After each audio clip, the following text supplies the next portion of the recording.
그래서 이제 아버님이 나한테 와가지고 이제 밥 한 끼 하자라고 하시는데 그 모습이 너무 쓸쓸하신 거예요. 같은 남자로서 좀 뒷모습이 너무 쓸쓸해 보였습니다. 네, 안녕하세요. 사랑학개론 MC 구희선입니다. 오늘은 법무법인 정양 이승우 변호사님을 모시고 이야기 나눠보도록 하겠습니다. 반갑습니다. 반갑습니다. 간단한 소개 부탁드리겠습니다. 네, 안녕하세요. 저는 정양의 이승우 변호사라고 합니다. 저는 원래 드라마 PD를 했었는데요. 변호사가 되고 드라마보다 더 드라마 같은 내용들을 많이 다루게 되면서 앞으로 그런 사연들 많이 소개해 드리겠습니다. 그러면 오늘은 어떤 사건을 들려주실 건가요? 가을비가 추적추적 내리는 날이었는데요. 저희가 3층에 사무실이 있었어요. 비도 오고 되게 조용한데 계단으로 올라오는 소리가 쿵, 쿵, 쿵 이렇게 들리더라고요. 그래서 이제 제가 좀 긴장을 하고 있었는데 백발이 성성한 할아버지께서 지팡이를 탁 치시면서 변호사 양반, 와이프가 날 죽이려고 해 하시면서 들어오시는 거예요. 그래서 할아버지 어떤 일이세요? 제가 이제 차를 한 잔 내드리면서 좀 얘기를 들어봤는데 이 할아버지의 말은 그런 거예요. 그 아내분하고 가족들이 이제 70이 넘은 자기를 챙기지 않는다. 들어보니까 할아버지가 70이 넘으시고 몸도 굉장히 야위셨고요. 이게 늙어서 야였다기보다는 굉장히 좀 관리를 못 받은 느낌이었어요. 근데 이제 할아버지가 가족들이 있으실 거 아니에요. 들어보니까 아내분도 있으시고 자녀분이 3분이나 있으신데 할아버지를 소위 말하는 뒷방 늙은이 취급을 하면서 식사를 하루에 한 끼밖에 안 준대요. 하루에 한 끼밖에 안 주고 자기 빼고 항상 놀러 다니고 이러신다는 거예요. 그래서 할아버지 어떻게 하다가 그렇게 되셨냐라고 이제 제가 질문을 했더니 굉장히 충격적인 얘기를 좀 들려주셨습니다. 할아버지께서 젊을 때 굉장히 잘 나갔던 사업가였어요. 사업가. 소위 말하는 명문대, S대학교도 나오시고 굉장히 좀 돈도 많이 버셨어요. 많이 버시고 그 당시에 인정받던 대기업들의 되게 스카우트도 많이 되시고 굉장히 인정을 받으셨는데 그리고 결혼도 잘 하셨겠죠. 굉장히 좀 그 부잣집 딸한테 결혼하셔서 굉장히 행복한 결혼 생활을 유지하고 계셨어요. 그리고 자식도 3명이나 낳으셨고 그런데 이제 이게 나이가 한 70쯤 되실 때까지 돈도 많이 모으셨는데 어떤 이유로 그러면은 아내한테 뒷방 늙은이 취급을 받느냐 들어봤더니 아내와 자녀들이 그렇게 살았는데 자기가 굉장히 헌신을 하면서 살았는데 뒷방 늙은이 취급을 하면서 방에다 가둬놓고 하루에 한 끼밖에 안 주면서 재산을 다 가로채려고 한다는 거죠. 그래서 내가 먼저 이혼소송을 해야겠다. 이혼소송을 하고 재산을 돌려받겠다. 나도 나가서 마지막 황혼 행복하게 보내고 싶다. 이런 요지였습니다. 그래서 그럼 변호사님을 그때 찾아오셔서 이제 황혼 이혼을 하겠다 네. 하면서 찾아오신 거군요. 네네.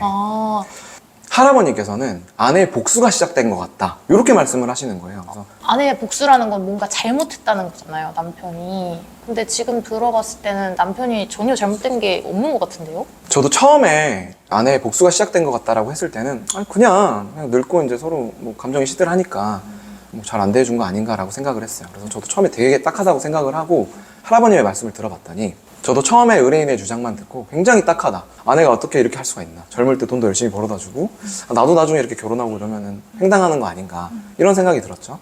근데 상대방의 서면을 보니까 내용이 좀 반전이 있습니다. 할아버님께서 말씀하신 걸로는 이제 자기가 가족들한테 돈도 굉장히 잘 벌어다 주고 굉장히 가정적이고 남이 봤을 때는 이렇게 좋은 아빠가 없다. 좋은 남편이 없다. 라고 이제 보였는데요. 상대방 준비 서면을 받아봤더니 내용이 완전히 달랐어요. 들어보니 이분이 이제 워낙 좀 대외적으로 활동도 많이 하시고 기업에서 좀 잘 나가시고 하다 보니까 뭐 불륜도 있으셨고 아내 몰래 재산도 많이 빼돌리셨고 자식들은 완전히 내팽겨친 거죠. 요즘은 많이 없지만 예전에 그런 우리 아버님들 많이 계시잖아요. 그러니까 돈 버니까 자식에게는 가정에는 좀 소홀하다 이런 아버지셨던 거예요. 그래서 아내분께서 꾹 참고 살았던 느낌이 좀 나는 거죠. 그런 내용들이 다 적혀 있는 거예요. 그래서 불륜 외도도 하시고 그것도 한두 명도 아니시고 그 다음에 뭐 재산도 많이 빼돌리시고 집에도 거의 안 들어오셨어요. 자식들 교육은 완전히 내팽겨치시고 이제 아내의 복수가 시작된 거죠. 완전 의견이 다르네요. 그렇죠.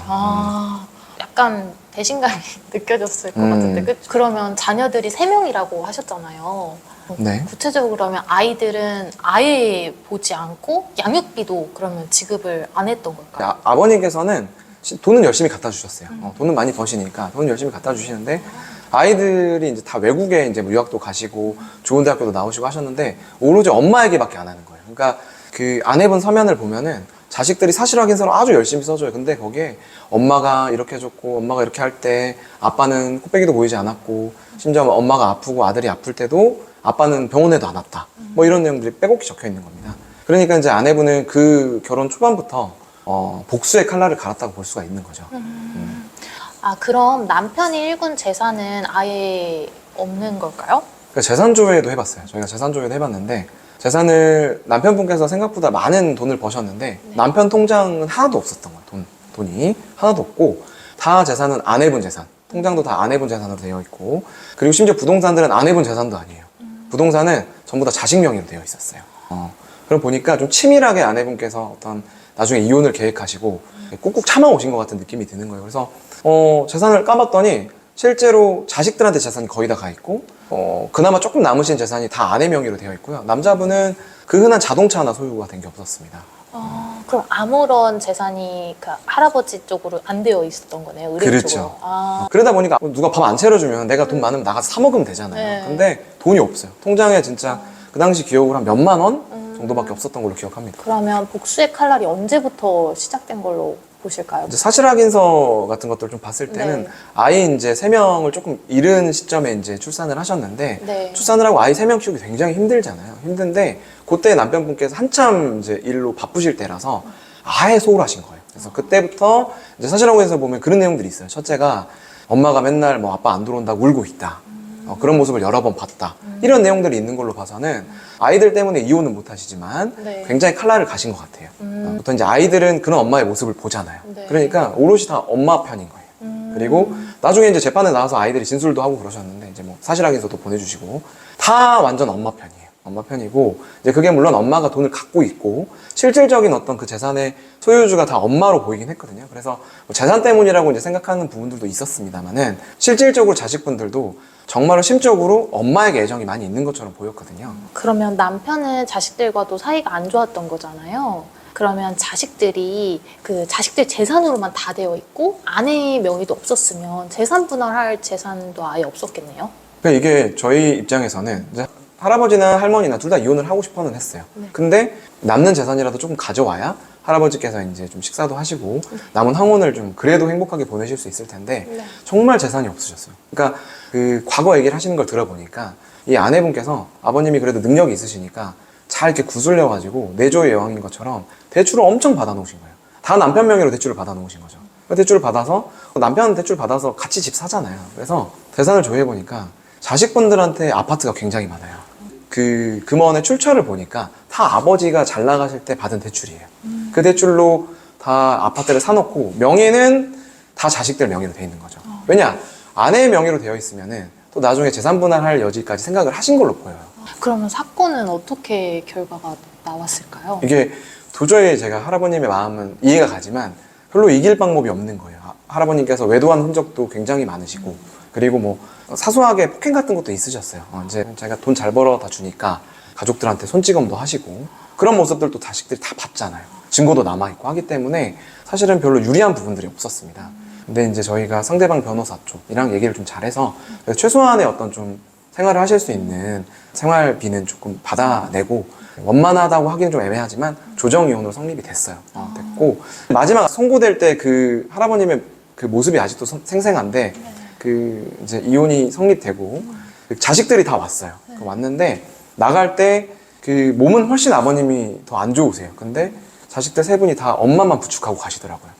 그래서 이제 아버님이 나한테 와가지고 이제 밥 한 끼 하자라고 하시는데 그 모습이 너무 쓸쓸하신 거예요. 같은 남자로서 좀 뒷모습이 너무 쓸쓸해 보였습니다. 그런 기억이 나네요. 제가 보지도 않았는데 약간 뭔가 상상이 되게 약간 있을 때 잘하자 이런 교훈을 주는 사건인 것 같아요. 네, 요즘에는 남자들이 뭐 이렇게 능력 있고 돈 잘 번다고 해서 집에 소홀하면 절대 안 되거든요. 맞아요. 이렇게 꼴 날 수 있습니다. 네. 교훈을 주는 사건입니다. 네. 오늘은 이승우 변호사님과 함께 사건을 다뤄보았는데요. 유익하셨더라면 구독, 좋아요, 알림 설정 부탁드리겠습니다. 감사합니다.